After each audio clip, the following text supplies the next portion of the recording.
Слова, способные коснуться сердца. Чтобы послушать нашиды, в Центральном парке Курчулой собрались, как говорится, и стар, и млад. Не смогли обойти стороной это событие и гости, оказавшиеся в селе проездом.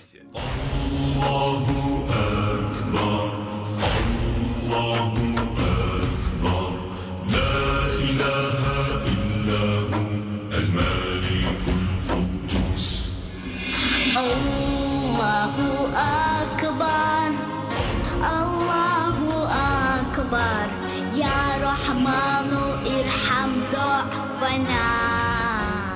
В вечере нашидов приняли участие не только звезды чеченской эстрады, но и специально приглашенные гости. Среди них был и Саид Гусейнов из Дагестана. Молодой человек не видит с рождения, однако это не мешает ему чувствовать мир сердцем. В республику он приехал не только исполнять религиозные песни, но и представил публике небольшой спектакль в виде диалога человека с шайтаном.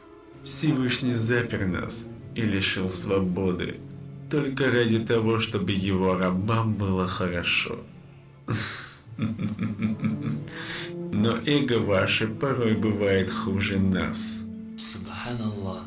Всевышний дал вам месяц Рамазан, где у каждого есть возможность попасть под его довольствие и оказаться в раю.